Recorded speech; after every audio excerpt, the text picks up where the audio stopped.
Hola, buenas tardes. Mi nombre es Carla Maldini, yo soy médica internista y reumatóloga y esta presentación va a tratar sobre vasculitis sistémicas. Existen numerosas definiciones para el término vasculitis sistémicas. Elegí esta ya que me pareció clara y sintética, así los autores definen las vasculitis sistémicas como un grupo heterogéneo de enfermedades poco comunes caracterizadas por la inflamación y necrosis de los vasos sanguíneos. Antes de adentrarnos en las vasculitis sistémicas, me parece importante definir lo que es una enfermedad rara o poco común. Como podrán ver, esto depende de cada país o continente. Así, en Europa se define una enfermedad como rara aquella que tiene una prevalencia de 5 casos cada 10.000 habitantes. En Estados Unidos, cuando la prevalencia o el número de casos es menor o igual a 200.000 en todo el país, y en Japón, por ejemplo, cuando hay menos de 4 casos por 10.000 habitantes o menos de 50.000 pacientes en todo el país.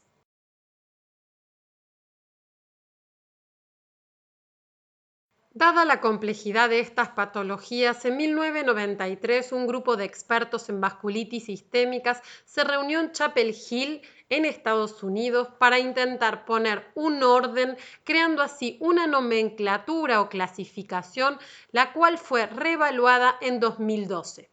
Fundamentalmente, este grupo de expertos dividió a las vasculitis sistémicas según el tamaño de los vasos que éstas afectaban. Así, según esta clasificación, vamos a tener las vasculitis de grandes vasos, como la arteritis de Takayasu o la arteritis de células gigantes, las arteritis que van a afectar los vasos medios y en estas vamos a encontrar a la poliarteritis nodosa y a la enfermedad de Kawasaki, y en aquellas que van a afectar a los vasos más pequeños, el gran protagonista de estas son las vasculitis ANCA. Pero también podemos encontrar otras vasculitis en este grupo, como las vasculitis por crioglobulinas o las vasculitis por IgA, entre otras. Esta nomenclatura también incluye otros tipos de vasculitis, como podemos ver, aquellas, por ejemplo, que afectan a vasos de diferentes tamaños, como la enfermedad de Behçet, o aquellas que afectan un solo órgano, como la vasculitis cutánea o la ortitis aislada. También las vasculitis asociadas a enfermedades como puede ser el lupus eritematoso sistémico o la artritis reumatoidea, y aquellas vasculitis en donde la etiología es probable, y tal vez uno de los ejemplos más comunes es la vasculitis por crioglobulinas asociadas a hepatitis C. Antes de adentrarnos en las vasculitis sistémicas propiamente dichas, quiero hacer un comentario sobre un concepto que escuchamos en nuestra práctica habitual y que genera mucha controversia o errores, como el concepto de vasculitis leucocitoclástica o vasculitis cutánea. Podemos definir la vasculitis cutánea como una condición caracterizada clínicamente por una púrpura palpable e histológicamente por una vasculitis leucocitoclástica, y el tipo de lesión cutánea va a depender del tipo de vaso afectado. Así, debería quedar bien definido que la vasculitis leucocitoclástica refiere específicamente a un patrón histopatológico y no a un diagnóstico clínico. Teniendo en cuenta esto, podemos ver en esta tabla que en las vasculitis ANCA vamos a hallar un patrón histopatológico de vasculitis leucocitoclástica, como así también en otras vasculitis de pequeños vasos, como por ejemplo aquellas asociadas a complejos autoinmunes, como en la enfermedad por depósitos en membrana basal o en las vasculitis crioglobulinémicas, la vasculitis por IgA. ¿Cuál sería entonces la implicancia o utilidad clínica de esto? El paciente se puede presentar en nuestra consulta con una púrpura cutánea en miembros inferiores y entonces le vamos a solicitar una biopsia y el patólogo nos va a informar que tiene una vasculitis leucocitoclástica. ¿Y esto quiere decir que el paciente tiene una vasculitis? Tal vez sí, puede tener una vasculitis sistémica, pero también puede tener una enfermedad reumatológica o puede tener una vasculitis por hipersensibilidad a fármacos o vacunas, o tal vez una infección tanto bacteriana como viral, o ser la primera manifestación de una neoplasia hematológica o un tumor sólido, ser la primera manifestación de una hepatitis C que se evidencia por una vasculitis crioglobulinémica. Y si hablamos de fármacos, ¿estos van a ser fármacos raros? No, en general no. Van a ser fármacos que utilizamos en nuestra práctica cotidiana, como los antiinflamatorios, como el ibuprofeno o el diclofenac, antibióticos como los betalactámicos o otras medicaciones como los anticonvulsivantes o, por ejemplo, el alopurinol. A modo de resumen, ¿qué debería yo preguntarme si tengo un paciente ante mí con una vasculitis cutánea? ¿Existen indicios de una vasculitis sistémica porque tiene afectación pulmonar, renal o una neuropatía periférica? ¿O es que existen indicios de otra patología reumatológica que puede estar asociada a una artritis, una miositis? ¿O hay alguna otra evidencia para pensar en una infección bacteriana o una neoplasia? ¿O es que pienso que mi paciente por una cuestión epidemiológica puede tener una vasculitis por IgA? Es importante siempre interrogar sobre la introducción de fármacos nuevos. Ahora sí, luego de este apartado vamos a comenzar con las vasculitis de grandes vasos. Algunos autores postulan que la arteritis de células gigantes y la arteritis de Takayasu serían una misma entidad con características epidemiológicas diferentes. Así, según esta hipótesis, habría un reconocimiento antigénico diferente de acuerdo al nivel madurativo del sistema inmune de los pacientes. La arteritis de células gigantes puede presentarse con todas sus manifestaciones o solamente con aquellas de tipo cefálico o de grandes vasos como la artritis aislada. En algunos pacientes puede haber un componente tipo polimialgia reumática con dolor de cintura escapular o pelviana. Y mismo algunos autores incluyen a la enfermedad por IgG4 dentro de este espectro, fundamentalmente por el compromiso aórtico. La etiología de estas vasculitis es desconocida, pero su fisiología ha sido bien estudiada, sobre todo en la arteritis de células gigantes.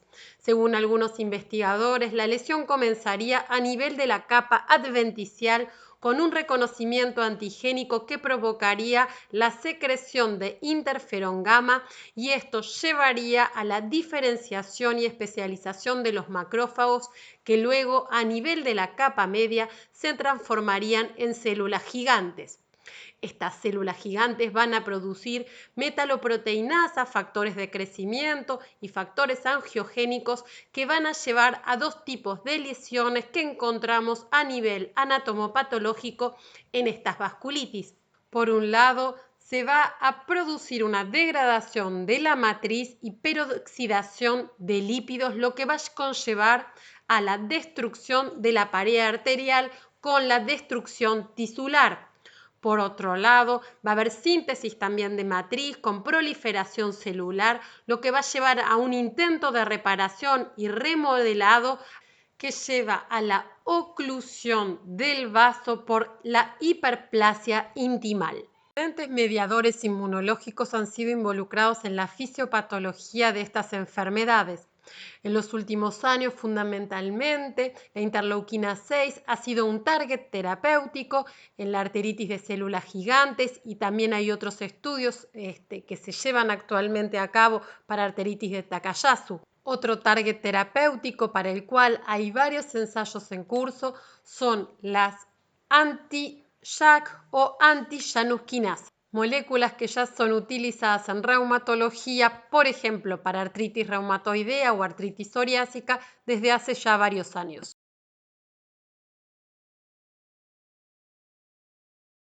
La arteritis de células gigantes es sin ninguna duda la vasculitis más frecuente dentro de las vasculitis sistémicas, aunque esto no es homogéneo y como podemos ver en este cuadro va a depender mucho de la zona geográfica en donde se realizan los estudios. Así, por ejemplo, en Turquía se halló una incidencia anual de un caso cada 100.000 habitantes y, por ejemplo, en Noruega esta cifra ascendió a 33 casos cada 100.000 habitantes. media de diagnóstico de la arteritis de células gigantes es alrededor de los 70 años, llegando a un pico de incidencia aproximado a los 80 años, todo esto dependiendo de la zona geográfica donde se analizaron estas frecuencias. ¿Y cómo se va a presentar un paciente con arteritis de células gigantes? 3/4 de los pacientes se van a presentar con cefalea. Esta cefalea va a ser de máxima intensidad y mismo aquellos pacientes que tenían cefalea o migraña previa van a referir que esta no es de las mismas características y habitualmente de mucha mayor intensidad. 2/3 de los pacientes van a presentar un síndrome constitucional caracterizado por fatiga, pérdida de peso, anorexia y en algunas ocasiones fiebre. Una manifestación un poco menos frecuente, pero muy característica, es la claudicación mandibular. Es importante siempre tener en cuenta las manifestaciones oculares, ya que mismo si estas se presentan tal vez solamente en 1 de cada 4 pacientes, pueden presentar un criterio de gravedad a la hora de tratar a estos pacientes.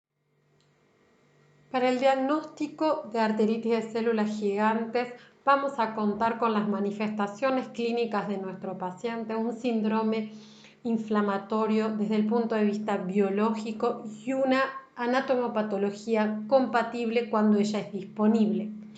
Existen criterios de clasificación y como ustedes habrán escuchado cientos de veces, los criterios de clasificación han sido creados o concebidos para el ingreso de paciente a estudios de investigación y no realmente como criterios diagnósticos, por lo menos en reumatología. Mismo si esto es cierto, estos pueden ayudarnos a la hora de estar confrontados a un paciente y tener que afrontar un tratamiento o pedir estudios complementarios.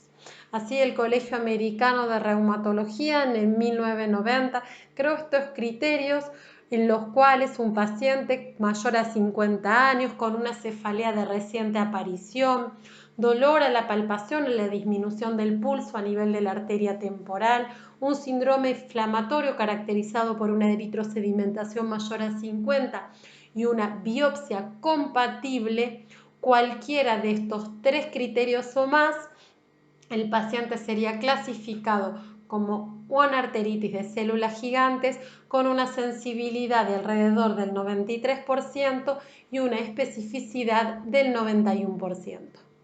La piedra angular del tratamiento de la arteritis de células gigantes es la corticoterapia, aunque en los últimos años se han ensayado diferentes corticoahorradores como el metotrexate, por ejemplo, y más recientemente asociado a la fisiopatología que ya nombré con respecto a esta patología, los bloqueantes de la interleuquina 6, particularmente el tocilizumab, han demostrado ser eficientes a la hora de disminuir el tiempo y la dosis de los corticoides.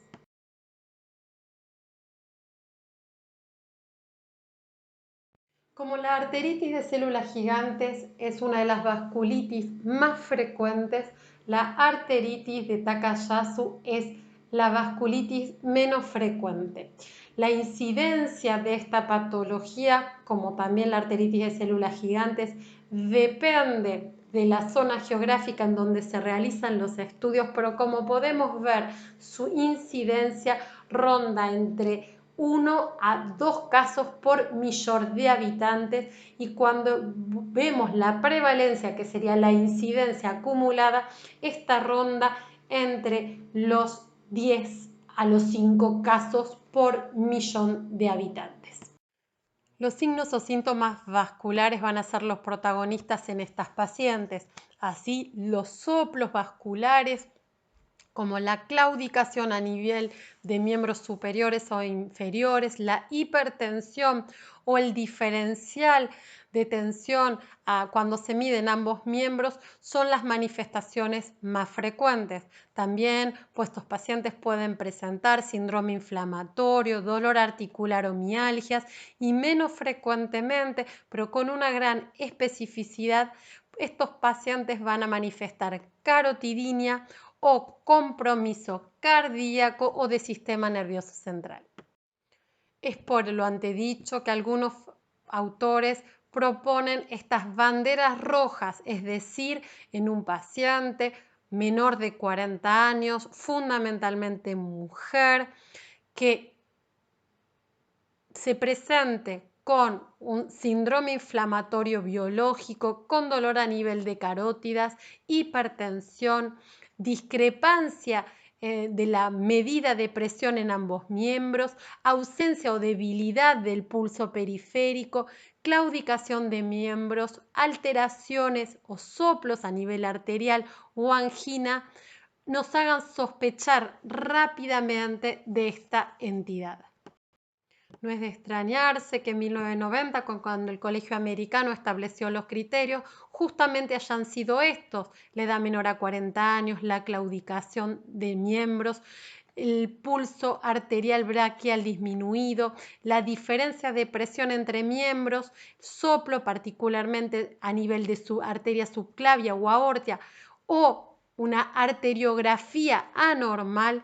Un paciente o una paciente fundamentalmente que cumplía 3 o más de estos criterios iba a ser clasificado con un 90% de sensibilidad y un prácticamente 98% de especificidad para arteritis de células gigantes. A modo de comentario, existen otros criterios como los de Ishikawa o los de Sharma, que, como ustedes podrán ver, están más asociados a eventos arteriales específicos, pero no los utilizamos habitualmente.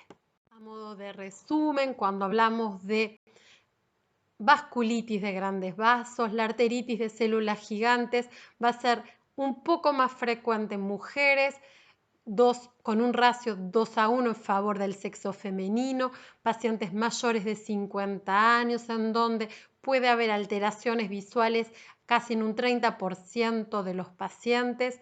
Vamos a tener, desde el punto de vista histopatológico, una arteritis de tipo granulomatosa sin compromiso arterial, el riñón tampoco va a estar afectado, la claudicación de miembros no es común.